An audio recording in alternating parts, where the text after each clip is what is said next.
Equilibrium chemical equilibrium किसी रासायनिक अभिक्रिया में क्रियाकारक व उत्पाद के बीच संतुलन को ही रासायनिक साम्य कहते हैं। इक्विलिब्रियम किसे कहते हैं? किसी रासायनिक अभिक्रिया में क्रियाकारक व उत्पाद के बीच संतुलन को ही रासायनिक साम्य कहते हैं। अब इसी तरह पूछ दिया जाएगा कि आयनिक इक्विलिब्रियम किसे कहते हैं? किसी रासायनिक अभिक्रिया में भाग ले रहे आयन के बीच संतुलन को ही आयनिक आयनिक इक्विलिब्रियम कहते हैं। रासायनिक साम्य रासायनिक अभिक्रिया पर लगेगा। रासायनिक अभिक्रिया कितने भागों में, अरे कौन कौन से बेसों पे होता है? यह on the basis of speed, वेग के आधार पे होता है। जैसे हो गया तीव्र गति अभिक्रिया, मध्यम गति अभिक्रिया, धीमी गति अभिक्रिया। मध्यम गति अभिक्रिया का अध्ययन करते हैं, ये आणविक अभिक्रिया में होता है। और तीव्र गति अभिक्रिया ये आयनिक अभिक्रिया, इसका अध्ययन नहीं करते हैं। ये धीमी गति अभिक्रिया, नाभिकीय अभिक्रिया जो कि पृथ्वी के अंदर होता है, इसे भी अध्ययन हम लोग नहीं करते हैं। और on the basis of heat, ये ऊष्मा का या तो अवशोषण करेगा या तो ऊष्मा त्यागेगा। ठीक है। ऊष्मा शोषी में डेल्टा एच का मान पॉजिटिव होता है। ऊष्मा छेपी में जो ऊष्मा निकालता है उसका डेल्टा एच का मान माइनस होता है। On the basis of direction के आधार पे दो प्रकार से होता है अभिक्रिया, एक उत्क्रमणीय, अनुत्क्रमणीय। उत्क्रमणीय में जो होता है वो दोनों डायरेक्शन से होता है। जैसे क्रियाकारक से उत्पाद बन सकता है और उत्पाद से क्रियाकारक दोबारा बन सकता है। अनुत्क्रमणीय में केवल क्रियाकारक से उत्पाद बनेगा। On the basis of physical state, इसमें दो प्रकार से होते हैं, होमोजीनियस रिएक्शन और हेट्रोजीनियस रिएक्शन। समांगी अभिक्रिया, ऐसी अभिक्रिया जिनमें क्रियाकारक व उत्पाद की भौतिक अवस्था क्या होती है? समान होती है। भौतिक अवस्था समान होती है। जैसे H2 gas plus I2 gas, ये बना रहा है 2H2I गैस। इसमें दोनों क्रियाकारक की समान अवस्था है। भौतिक अवस्था क्या है? गैस है। ठीक, ये उत्पाद में भी क्या बना रहा है? गैस बना रहा है। और हेट्रोजीनियस रिएक्शन में क्या होता है कि ऐसी अभिक्रिया जिनमें क्रियाकारक व उत्पाद की भौतिक अवस्था असमान रहेगी, विषमांगी अभिक्रिया कहलाती है। जैसे कि कैल्शियम कार्बोनेट, ये सॉलिड है, अगर इसको हम लोग रिएक्ट करवाएंगे तो ये जल में टूटेगा। इसमें अगर हम लोग पानी डालते हैं तो ये जल में नहीं टूटेगा। कैल्शियम कार्बोनेट व कार्बन डाइऑक्साइड गैस के रूप में बाहर निकल जाएगा। रासायनिक अभिक्रिया का वेग या रासायनिक अभिक्रिया की दर किसे कहते हैं?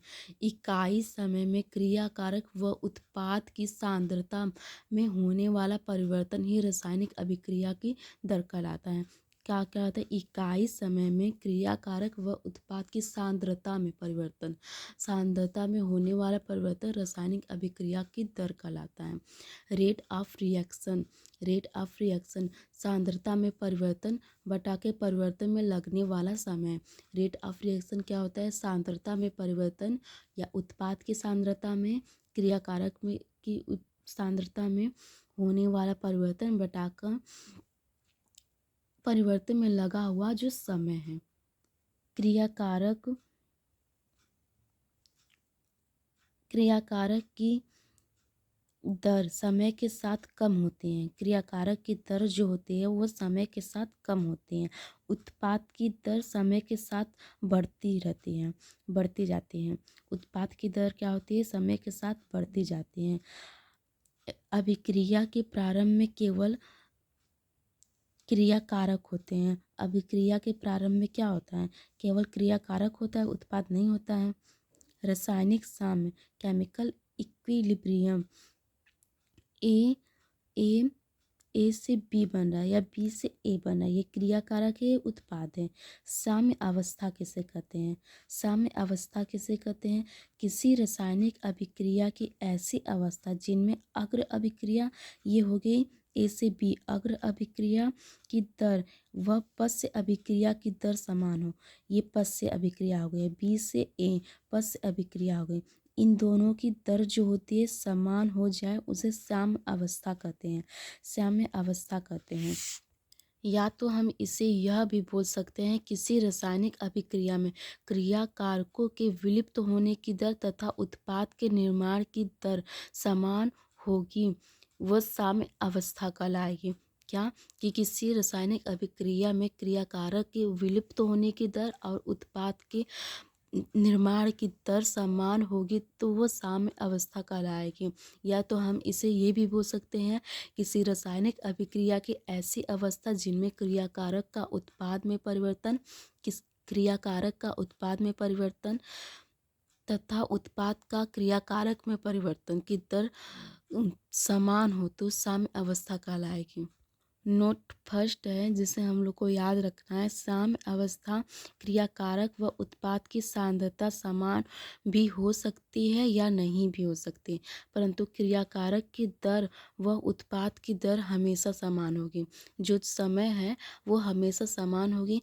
इसका जो सांद्रता समान हो भी सकता है, क्रियाकारक व उत्पाद की सांद्रता समान हो भी सकता है या नहीं भी, परंतु इसका दर जो है समान होगा। जैसे यहाँ पे देख लीजिए, ये सांद्रता है, ग्राफ से हम लोग समझते हैं, ये सांद्रता, ये उत्पाद है। सांद्रता बढ़ता है, समय भी यहाँ से बढ़ता है। देखिए इसमें क्रियाकारक है, ये उत्पाद जो ग्रीन वाला है ये उत्पाद की सांद्रता है, सांद्रता है, ये बढ़ रहा है, समय भी इसका बढ़ रहा है। क्रियाकारक यहाँ से स्टार्ट हुआ है और उत्पाद यहाँ से स्टार्ट हुआ है, दोनों बढ़ रहा है। इन दोनों की सांद्रता और समय जो है दोनों समान है। और इसमें देखिए, इसमें सांद्रता कम हो गया, उत्पाद की और क्रियाकारक की सांद्रता कम हो गया, इसमें उत्पाद की सांद्रता बढ़ गया है, परंतु समान समय क्या है, समान है। सांद्रता अलग अलग है परंतु क्रियाकारक व उत्पाद समान है,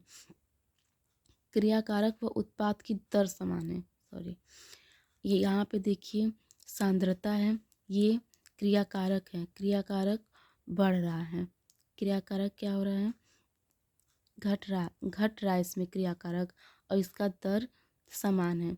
इसमें उत्पाद जो है वो बढ़ रहा है, इसका दर भी समान है। क्रियाकारक व उत्पाद की दर क्या है, इसमें समान है। रासायनिक साम्य की प्रकृति कैसी होती हैं? रासायनिक साम्य की प्रकृति गतिक होती है, डायनेमिक होती है, अर्थात क्रियाकारकों का उत्पाद में तथा उत्पादों का क्रियाकारक में परिवर्तन लगातार चलता रहता है। क्या होता है, लगातार चलता रहता है, इसीलिए इसे रासायनिक साम्य की प्रकृति कैसी बताई गई है, गतिक बताई गई है, क्योंकि ये हमेशा क्रियाकारक से उत्पाद, उत्पाद से क्रियाकारक में हमेशा लगातार बदलता रहता है। साम्य अवस्था को प्रभावित करने वाले कारक, साम्य अवस्था स्थिति पर ताप, सांद्रता, दाब, घनत्व, रंग आदि में किसी भी प्रकार का परिवर्तन नहीं होता है। साम्य स्थिति पर जो होता है, जो ताप, सांद्रता, दाब, घनत्व, ताप, सांद्रता, दाब, घनत्व, ताप से टेम्परेचर या तुम्हें सांद्रता और दाब, घनत्व, रंग आदि में किसी भी प्रकार का परिवर्तन नहीं होता है। साम्य अवस्था पर उत्प्रेरक केवल अभिक्रिया की दर को कम या ज़्यादा कर सकते हैं। उत्प्रेरक क्या कर सकते हैं, अभिक्रिया की दर को कम या ज़्यादा कर सकते हैं। उत्प्रेरक दो प्रकार के होते हैं, एक धनात्मक होते हैं, जैसे यहाँ पे देख सकते हैं आप लोग धनात्मक उत्प्रेरक, ये सक्रियण ऊर्जा को कम करके रासायनिक अभिक्रिया की गति को बढ़ा देते हैं। सक्रियण ऊर्जा को क्या कहते हैं, धनात्मक उत्प्रेरक सक्रियण ऊर्जा को कम कर देते हैं और रासायनिक अभिक्रिया की गति को बढ़ा देते हैं। जो ऐसे ऋणात्मक उत्प्रेरक जो होते हैं, सक्रियण ऊर्जा को अधिक कर देंगे। ये क्या होता है, सक्रियण ऊर्जा को अधिक कर देंगे और रासायनिक अभिक्रिया के वेग को कम कर देंगे। ठीक। जैसे यहाँ पे एक प्रश्न दिया गया है कि अभिक्रिया 2A + 3B से बन रहा है 2C + 5D के लिए जब A की सांद्रता दुगनी तथा B की सांद्रता आधी कर दी जाती है तो अभिक्रिया की दर होगी। अभिक्रिया की दर हम लोग क्या पढ़ते हैं कि उत्पाद या क्रियाकारक की सांद्रता बटे में लगने वाला समय। ठीक है, तो ये जो सांद्रता है वो डायरेक्टली प्रोपोर्शनल टू होता है क्रियाकारक की दर से होता है। तो यहाँ पे देखिए क्रियाकारक की दर लिखे हुए हैं। पहला इक्वेशन में क्या हो रहा है कि 2A + 3B है। 3B इसकी रस समीकरण 2A का रस समीकरण 2 होगा और B का रस समीकरण 3 होगा। ये फर्स्ट इक्वेशन बन गया। और सेकेंड इक्वेशन में कहा गया है कि जो A की सांद्रता दुगनी कर दी जाती है। A की सांद्रता क्या होती है? दुगनी होती है। तो 2A की सांद्रता ऐसे हो जाएगी। ये सांद्रता है, 2 क्या है? सांद्रता है। ये यहाँ का 2 क्या है? रस समीकरण मिति है। बी की आधी कर दी जाती है तो B/2 ले देंगे। और इसका रस समीकरण मिति 3 था तो यहाँ पे 3 लिख दिए हैं। ये जो फर्स्ट इक्वेशन और सेकेंड इस इक्वेशन को भाग दे देंगे तो R1/R2 R2 = ये R1 में A की पावर 2 था और इसका होल स्क्वायर जब करेंगे, इसका जब होल स्क्वायर करेंगे तो 4A² आएगा। 3 का 3 B का B3 हो जाएगा।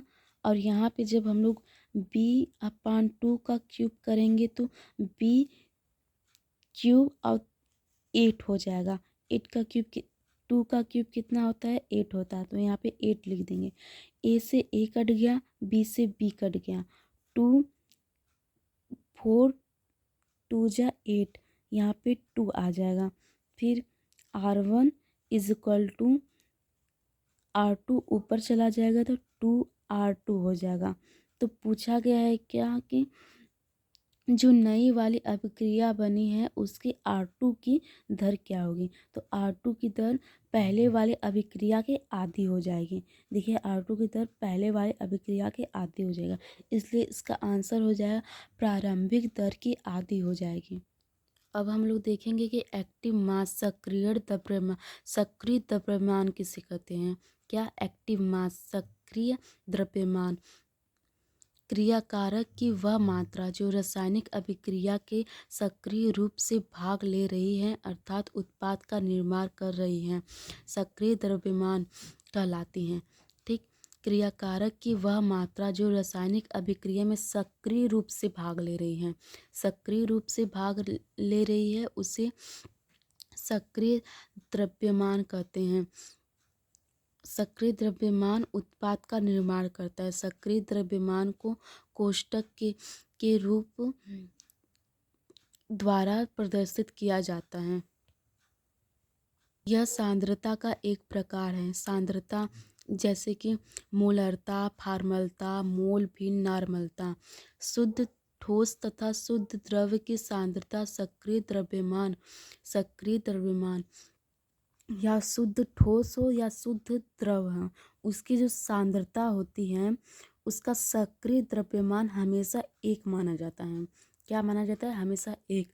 शुद्ध ठोस हो या शुद्ध द्रव का सक्रिय द्रव्यमान हमेशा एक माना जाता है क्योंकि इनके घनत्व व अणु भार निश्चित होते हैं। इनके घनत्व व अणु भार निश्चित होते हैं। लॉ ऑफ मास एक्शन द्रव्य अनुपाति का नियम N1A + N2B अग्र अभिक्रिया N3C + N4D ये उत्पाद बना रहा है, ये क्रियाकारक है। ठीक, जैसे अग्र अभिक्रिया का वेग जब हम लोग देखेंगे तो आरएफ डायरेक्टली प्रोपोर्शन टू होता है ए और ए का रस समीकरण मिति गुणांक N1, बी का रस समीकरण मिति गुणांक N2, पश्य अभिक्रिया का वेग जब हम लोग देखेंगे आरबी, आरबी किसको प्रदर्शित करते हैं? पश्य अभिक्रिया की। पश्य अभिक्रिया के वेग को आरबी से प्रदर्शित करते हैं और अग्र अभिक्रिया को आरएफ से प्रदर्शित करते हैं। पश्य अभिक्रिया डायरेक्टली प्रोपोर्शनल टू होता है सी का रस समीकरण मिति गुणांक और डी का रस समीकरण मिति गुणांक। ये आ जाएगा K B is equal to अरे R B is equal to K B, C का रस समीकरण मिति गुणांक और डी का रस समीकरण मिति गुणांक। प्रोपोर्शनल टू हटाने के लिए कुछ ना कुछ लगेगा, तो यहाँ पे के बी लग जाता है और यहाँ पे अग्र अभिक्रिया में के एफ लग जाता है। ठीक, आर एफ था तो के एफ लग गया, आर बी था तो के बी लग गया। तो हम लोग साम्य अवस्था पे क्या पढ़े थे कि अग्र अभिक्रिया का वेग पश्य अभिक्रिया के वेग का बराबर होता है। ठीक, तो के एफ क्या है? अग्र अभिक्रिया का वेग के एफ ए का रस समीकरण मिति गुणांक n1, बी का रस समीकरण गुणांक n2 is equal to K B पश्य अभिक्रिया है, सी का रस समीकरण मिति गुणांक n3, डी का रस समीकरण गुणांक n4। इसको हम लोग जब भाग देंगे, एक दूसरे से भाग देंगे, तो के एफ अपन के बी इज इक्वल टू हो जाएगा के सी उत्पाद की सांद्रता बटे के क्रियाकारक की सांद्रता। के सी क्या है? साम्य स्थिरांक है। के सी साम्य स्थिरांक है। के एफ अग्र अभिक्रिया का साम्य स्थिरांक है। के एफ अग्र अभिक्रिया का साम्य स्थिरांक है। के बी पश्य अभिक्रिया का साम्य स्थिरांक है।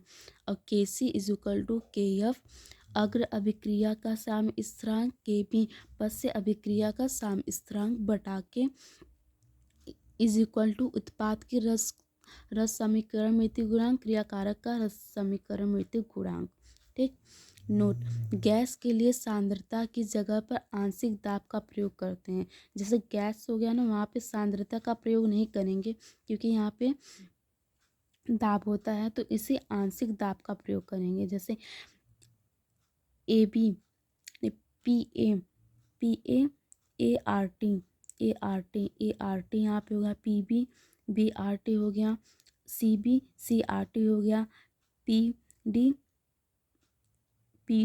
डी आर टी हो गया। गैस में सांद्रता की जगह पे आंशिक दाब का प्रयोग करते हैं, तो P V is equal to N R T और P is equal to N by V R T. N by V क्या होता है? सांद्रता होता है। तो सांद्रता की जगह पे आंशिक दाब का प्रयोग करेंगे।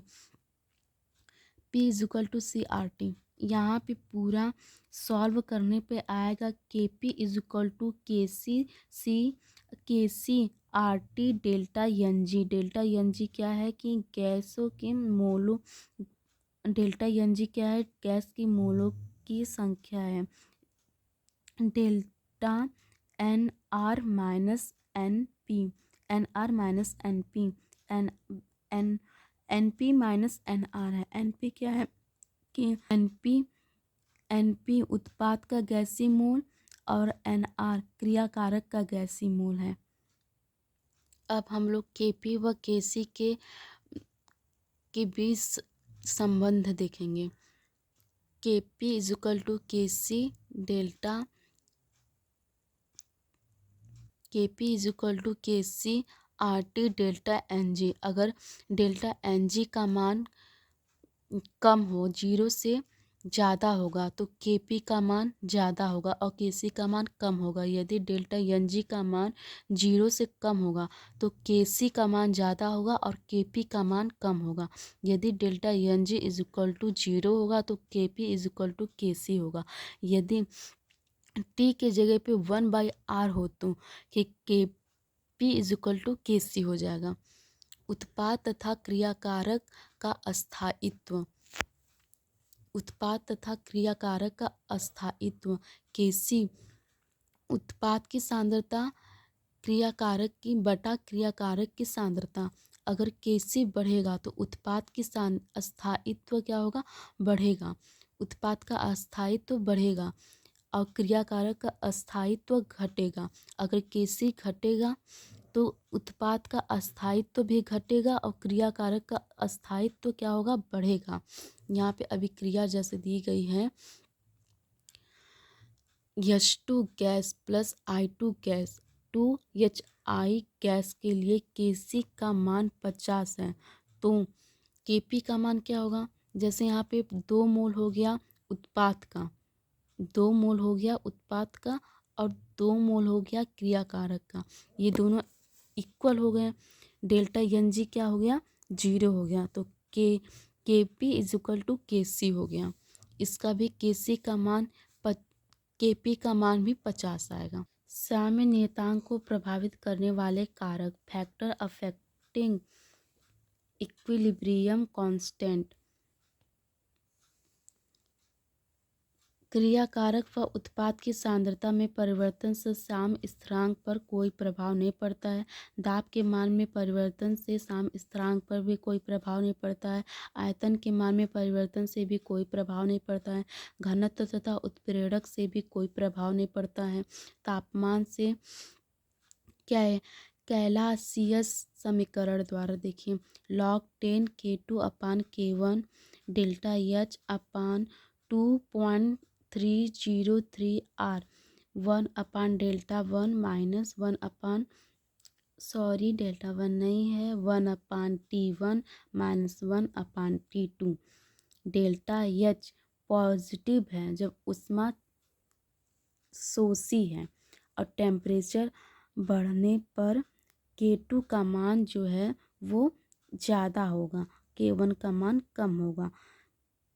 ऊष्माक्षेपी अभिक्रिया में डेल्टा H का मान निगेटिव होता है, जिसमें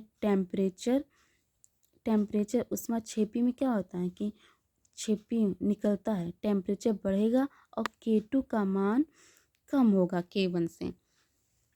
अभिक्रिया को लिखने के तरीके से साम्य स्थिरांक प्रभावित होता है। देखिए यहाँ पे जो है सांद्रता से भी कोई प्रभाव नहीं पड़ता है और दाब से भी कोई प्रभाव नहीं पड़ता है। आयतन के मान में परिवर्तन से भी कोई प्रभाव नहीं पड़ता है। घनत्व उत्प्रेरक से भी कोई परिवर्तन नहीं होता है। लेकिन जो अभिक्रिया की लिखने का तरीका जो होता है वो साम्य स्थिरांक को प्रभावित करता है। जैसे साम्य अभिक्रिया A+B+C+D हो गया। क्रियाकारक व उत्पाद समीकरण 1 है। यदि अभिक्रिया एक को किसी गुणांक से गुणा कर दिया जाए n से, जैसे n गुणांक है, इसे समीकरण 1 को गुणा कर दिया जा रहा है, तो K1 is equal to K' is equal to Kn, ये इसका दुगना हो जाएगा। यदि अभिक्रिया फर्स्ट को किसी गुणांक से भाग दिया जाए, जैसे n गुणांक हो गया, इससे भाग दिया जाए तो ये इसका आधा हो जाएगा, K' का के आधा हो जाएगा। यहाँ पे देखिए मैंने क्वेश्चन सॉल्व किया है। अभिक्रिया 2NO2 gas 2NO gas plus O2 gas के लिए 185 डिग्री सेल्सियस पे Kc का मान 1.85